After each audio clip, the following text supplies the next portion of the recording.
On today's episode, we get the 20,000-foot view of lease management. Bill Harter shares lessons learned from aviation that he applies to the business of lease accounting and lease administration. You need to take all this disparate information and assimilate it together just to keep the shiny side of the airplane up, much less getting you to the proper destination and such. And I think that really has been a great skill that I've been able to utilize in my professional development. Hello and welcome to the Lease Alert, where we have conversations with the smartest, most interesting people at the intersection of real estate, leasing, and accounting. I'm your host, Matt Waters. Let's learn something together. Today, it's my pleasure to talk with Bill Harter. Bill is the epitome of our subject matter here. You know, we talk about the intersection of real estate, leasing, and accounting. And Bill has a career that has covered vast sections of each one of those disciplines. So I know you're going to be excited to hear his story today. And Bill, welcome to the Lease Alert Podcast. Thanks, man. It's a pleasure to be here. Yeah, I'm so glad you're here. So I want to get into your story, as I said, but first, why don't you tell us what you're doing these days? What's your job involve? To make a long story short, they call me the principal solutions advisor here at Visual Lease. But what does that mean? It means I kind of touch everything. I'm taking my experiences, all that it took to get me here to this point, understanding real estate, understanding the accounting side and such. Not really, I'm not a software engineer by any stretch of the imagination, but I have that user's perspective of lease administration and lease accounting. And so I get to interact with our clients, helping them configure the platform to meet their particular needs. Taking that interaction with the clients, it gives me a lot of information that I can turn around into training courses. I can advise our customer success managers and such.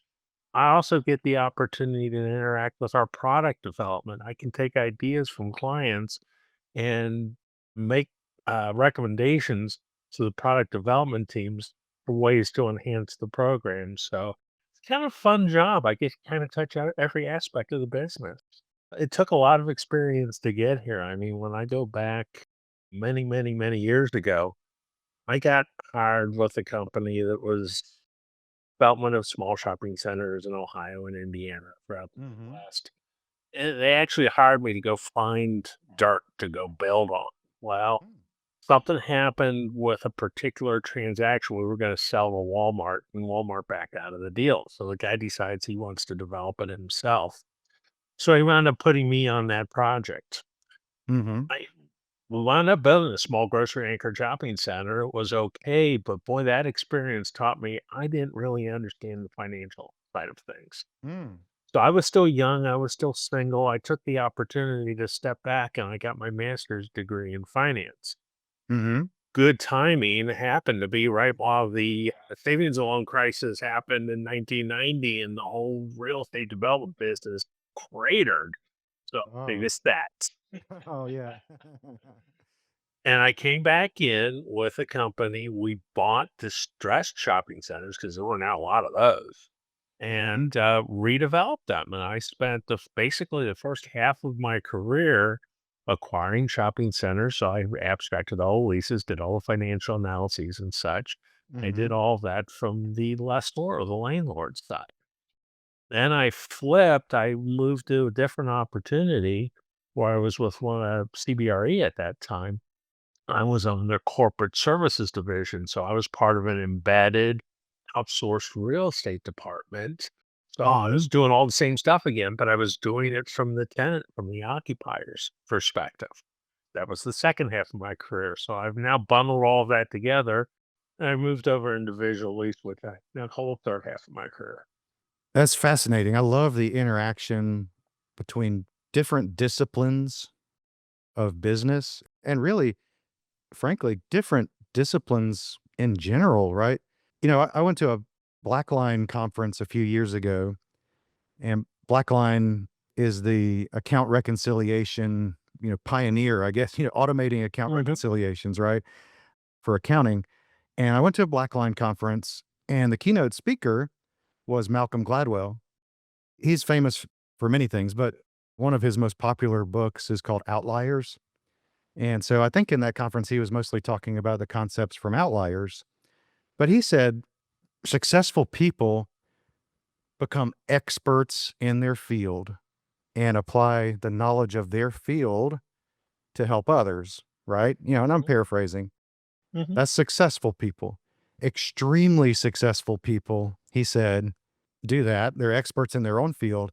And then they learn from other fields and apply that knowledge into their own field, right? I think that's why everybody I hear talk about Bill Harter says, oh, he's such a valuable addition to our team. And I think it's because you're bringing that experience from other areas into a discipline that you know very well, right? At this point, you know Mm-hmm. the lease accounting and lease administration automation business very well, but you also know the real estate business very well. And you've learned the accounting business, right? And now you bring all that to the table. So I think Malcolm Gladwell is right. This is a good combination. And so I think that's why I'm fascinated to hear your story. And I love talking with people like you on this podcast. I look back at this and I have to say 30 years ago, I would have never predicted that this kind of combination of skills was going to be terribly important. Mhm. In my early days in this business, the lease administration team talked to the lease accounting team once a month. Oh, yeah. We'd hand them a list and said, here's the checks that have to go out. I'll see you next month. Right. You can't do that today. Now you've got everything that the lease administration team is going to do in the course of a month is going to impact the lease accounting team because all of this now is impacting the balance sheet of the organization. Mhm. We've always had the opportunity to go out there and try to save money, Mhm. try to reduce expenses, but you can only do so much with that. No company has ever staved itself into prosperity. It Mm. always you have to find a way to add value. And Yes. by adding value, that's where, to me, the great aspect of ASC 842 accounting comes because now you're looking at these assets as having a value, having a liability, but having a value too. The leases have a higher visibility within the organization. Companies acquire assets through leases as a way to further their business interests. Mm. And now people are looking at it, people are analyzing it, people are giving leases the attention they really deserve. Great time to be in the business. Yeah, I agree, and it's fun too. People, I think sometimes they laugh in front of my face, right? Sometimes I think they laugh after I leave the meeting, but I'm passionate about lease accounting. I haven't always been, I've been doing lease accounting as a specialty for 20 years. It's fun, right? Oh, Part of the fun is that it is accounting. It is a strict discipline of accounting with its own ASC, right? ASC mhm. Yeah. 842, its own international standard, IFRS 16, and it involves accounting calculations, debits and credits. It Mhm. also involves financial calculations in the term, Yes. of net present value. And I know you sent me a picture that I'm showing, if folks are watching this on YouTube, you're seeing a picture right now. So, Bill, describe what we have here and how this relates to your job. This is my old HP 12C. I got this when I was in graduate school. And if you look real closely, if you got a real good resolution on your monitor, you can see this thing's, had a pretty hard life with a lot of scratches, what have you in it. This is an integral part of, my business. Obviously we now have the computers that can do a lot of the calculations, but I can back into a lot of things here. So much of my day is spent explaining to people who may be financial accountants by background, but don't have as much training, in the time value of money to understand the interaction between the payment stream and the number of periods, the interest rate, and present values, and how the whole issue of lease accounting now is solving for the present value of the future payments. I could Mhm. do that very easily here. So this is my trusty backup Yeah. as to how I calculate things. And not to mention, it's the best thing in the world too for balancing your checkbook. Absolutely. So I want to show you something, and again, I'll show it on the video, and then I'll describe what I'm showing for our Spotify and Apple listeners. But look what I have. Oh my goodness. Yeah, it's an HP 12C, maybe not quite as dented Yeah. A and little well shinier. right, well loved as Bill's. But I bought this when I worked at Home Depot, and you're absolutely right. Lease accounting calculations, even in the FAS 13 or ASC 840 days, involve net present value calculations all the time. And that's exactly one of the uses of this calculator. It's a financial calculator. And we actually used to joke at Home Depot when we would show up in a conference room, you could tell what department people worked for by what kind of calculator they set down on the table. And so the finance people, the guys that had MBAs in finance, and usually they worked for the financial planning and analysis team. They would show up with one of these. Sometimes I would show up at a meeting with this calculator, and I have to hold it Mm. kind of far back from the camera this time because it's so big. I'm holding up a 10 key.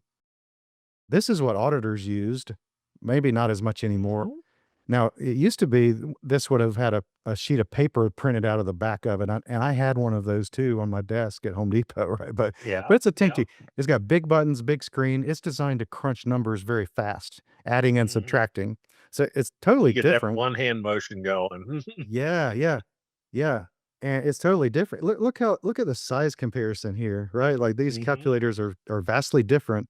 Lease accounting today, although we do these calculations in software now, right? We Right. don't really break out these calculators very often anymore.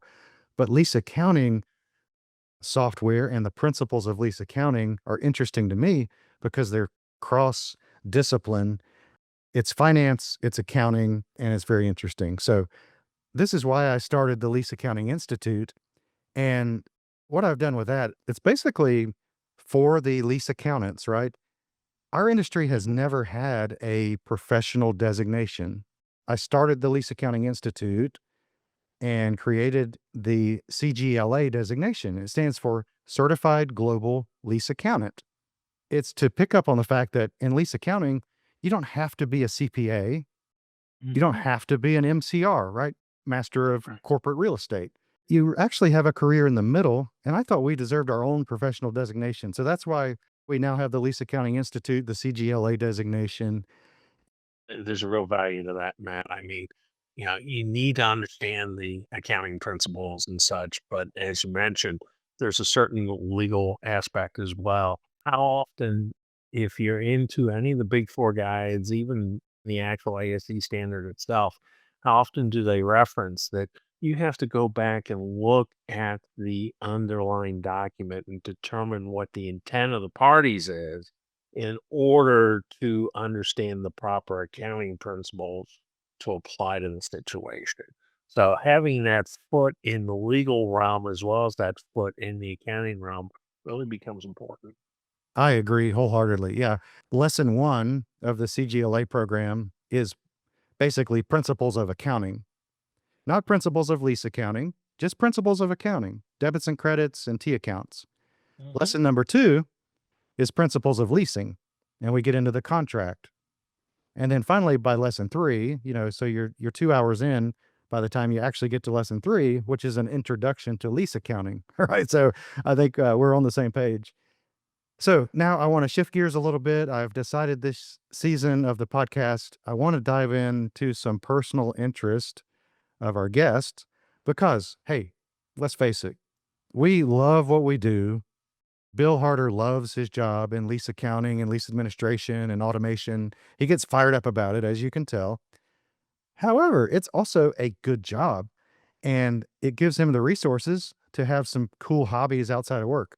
Now, I wanted to talk with Bill today about motorcycles because I know he has ridden a Harley and I used to ride a V twin motorcycle myself. And Bill in our prep meeting shot me down on that because he said motorcycles are not interesting enough. I'm like, okay, Bill, what's more interesting than motorcycles? He says airplanes. So, hey, it's your show, Bill. I want to know about you. And so I'll talk about motorcycles maybe some other day. But today, for the rest of this show, Bill, we want to hear about airplanes. And since I'm not a pilot and I haven't even played one on TV, right? I I brought in a real pilot. I've brought in Donovan Fernander, and Donovan is a freshly licensed pilot. Let me show you his picture here on screen. Here he is standing in front of an airplane, holding up an official looking piece of paper. I'll let Donovan tell what it is. I assume it's his license. So, Donovan, welcome to the Lease Alert podcast and take the wheel, man. Be the host of the Lease Alert, a pilot, and interview Bill about lessons learned flying. And y'all talk about some fun flying stuff. And I'm just going to go on mute. Well, thank you, Matt. Excited to be here. Thank you for having me. And excited to meet with you, Bill. Really interesting hearing about your history, how you started on the deal making side, working with distressed assets, all the way to now, how you're helping clients with their 842 compliance and their real estate management. And so, talking about flying, how did you pursue your passion in aviation? When did that begin? Well, that really began very early, like you said. I can really think back, and I've always wanted to do this, but one of the earliest memories that I actually have is standing in the driveway of my family's house. We were under the flight pattern for Greater Cincinnati Airport, and I saw a four-engine Lockheed Constellation, the airplane you see right now, old propeller airliner, three tails, flying directly overhead me, and I looked at that and said, "That looks like that's tremendously fun." And ever since then, it's just always been something of a passion for me. I've always wanted to pursue it. Had some flights with friends, family members, and such when I was younger. And the opportunity came. Actually, I was still in college at the time. I started doing my initial flight training, did my first solo when I was 19, got my license when I was 21. And, before I got married and had a lot of other expenses and such, really made the most of my training time. And for those of you who are listening, that's a beautiful aircraft. To see one of those in the skies, yeah, I can see how you'd want to jump in one of those and take off. Absolutely. And speaking to that further, Bill, what do you enjoy most about being a pilot? Most of my time has been in planes, that one you were standing in front of is Cessna 172. That's most of my hours. This is a beach sundowner that I've flown. I've actually flown this plane. I happen to see this picture on the internet, but this plane was there. I've actually flown this specific aircraft. Beautiful. I've had a lot of experiences in small little airplanes like this. To me, what's most enjoyable, really, it speaks to me in a couple of different levels. People who know me will say, "Okay, Bill, yeah, you're very nerdy at times, into the numbers and very precise and, dealing with accounting numbers and all that, but you also have this creative side. I love to cook and I love music and, other things like that." Aviation speaks to me at both levels. At the precision level, there's the satisfaction of doing something and doing it well, really hitting your targets. I remember once while I was still learning to fly, towards the end of my time, up with my instructor. We're out over southeastern Indiana. And he says, "Okay, let's simulate something here. The skies are turning dark. You can't see. We're going to go on instruments. Wear a hood. A hood limits your vision. You can only see the panel in front of you. You look outside, you know where you are. We want to go to the airport at Hamilton. Figure out how you're going to get there." Now, this is back in the days before GPS. So this was just, I'm here. I want to go there. What's my heading? What's my speed? Way do I have to point the plane? How long is it going to take? He says, "You're under the hood. When you think you're over the airport, take the hood off and look around and find the airport for me." So I do that. I do all my calculations. I set everything up. I'm watching the time and all. The time hits. I say, "Okay, now." I take the hood up. I look around and I see nothing but fields, farms everywhere. And I'm crushed. He says, Oh, "Okay, no. start a turn, look for the airport." I bank the plane up and I look over. There's the airport immediately below me. Oh, what just? Wow. I wasn't even just close. I was directly over the airport. And that rush, that feeling of when you get something so right. And that has stayed with me, Matt. That has stayed with me professionally. Having that satisfaction of hitting your targets, of resolving the issues, of having that kind of accuracy, that has stayed with me forever. That's on the nerdy side. When a podcast host says he's going on mute, you know that hey, that's subject to change. One time in my first job as an accountant, I was doing some ledger work. I mean, literally, the company I worked for still used green ledgers, and I was writing debits and credits in, and something wasn't balancing out. After about an hour of looking at it every which way I could, I got it to balance. And the accountants are going to understand this. Everybody else is going to think I'm a freak. I got it to balance to the penny, and I felt so excited. I pumped my fist in the air. I was like, yeah. And and a lady just happened to be walking by my office at that exact moment, and she looked at me like I had lost my mind. Okay, sorry. I know that feeling. But that's the nerdy side of me. But now on the creative side, I remember flying a plane like this. I'd gone up to South Shore Lake Erie, had some lunch with some friends, and we had a great afternoon. I think it's late summer. Come flying home, a lot of haze and such in the air. I was flying some distance, so I went up pretty high, got up to about 7,500 feet, which is pretty high for a Cessna. Above the haze, it's cooler, it's smooth. I mean, this airplane, I had it trimmed so right, I didn't have to touch a thing. It's just no autopilot, but the plane was just flying itself. Got over Dayton, Ohio. I'm about 50 miles north of Cincinnati, about ready to start letting it down. And I look off to my right, and there's a big orange ball of the sun just about to touch the horizon. Hmm. I look off to my left. It's a full moon, big, bright, white full moon just coming up over the horizon. Wow. I look back to the front towards Cincinnati, and down below me, up as high as I was, sun hadn't quite set, but down there it was already sunsetting. So everything's starting to turn dark. The ground is getting that blue shade that it starts to get as sunset occurs, and all the lights were starting to pop up. I'm privileged to have seen such beauty, and that Incredible. always stay with me.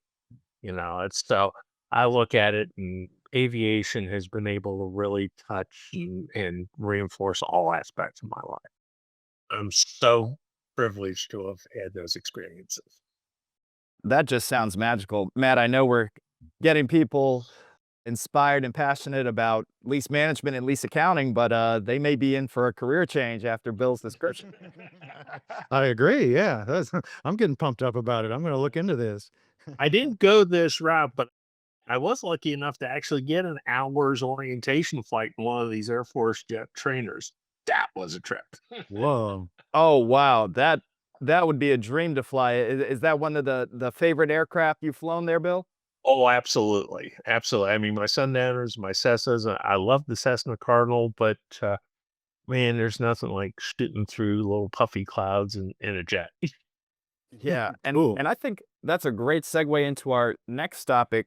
Bill, you mentioned in your career, you have all these experiences that have made you into the professional you are today, and the way you're able to contribute such tremendous value to your clients and your organizations. In your aviation career, they say a good pilot is always learning. How have you continued to learn and grow in aviation over the years? I keep active in the environment and, keep learning things, even though I'm not really active right now. I've got my eyes need a little work and such, so I'm taking a little time off until I can get that medical situation straightened out. But, I look at stuff like this.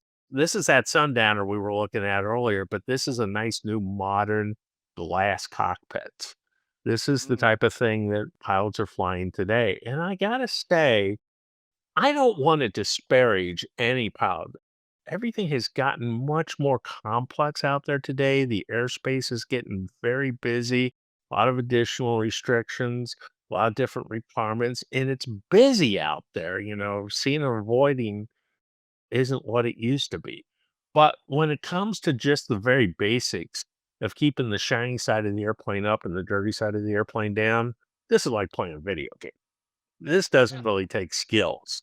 As I mentioned, I'm the one person here who knows the least by far about aviation, but what I'm looking at here, if you're not with us on YouTube, I'm looking at what looks like GPS screens, and Bill called it glass cockpit. He's not talking about the windshield, he's talking about the glass on the screen.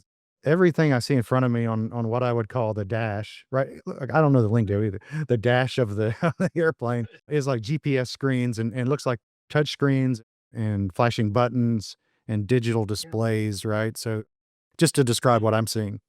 And that's exactly what it is. You've got a moving map. Your map's up there, your headers, your horizon. It's actually a TV image of what you're seeing outside of the airplane. It makes it very easy to keep flying the airplane. Compare that to what I learned to fly on the next picture, if you all Matt. This is what we call steam gauges. Everything's a round dial, no TV, nothing like that. Everything is telling you a different aspect of what the airplane does. There's no single instrument that really tells you the entire situation. One of those is going to tell you the airspeed, another one the altitude, another one the turn, another one the coordination, one you're heading, all this. You need to take all this disparate information and assimilate it together just to keep the shiny side of the airplane up, much less getting you to the proper destination and such. So to me, my early days were based on taking disparate information like this and assimilating it and bringing it into patterns. And I think that really has been a great skill that I've been able to utilize in my professional development because whether you're talking lease accounting, whether you're talking negotiating of the deals and what have you, you're taking disparate information. You're trying to assimilate the entire package of information, not just what are my lease obligations, for example, but how many assets does that represent? What are those assets capable of producing? What's the relationship to the rest of the organization? A good lease manager, lease accountant really needs to understand more than just within the narrow confines of the responsibility, but how are you impacting the rest of the organization? And starting with a panel like this is a good way to take that information and learn how to assimilate it into a whole.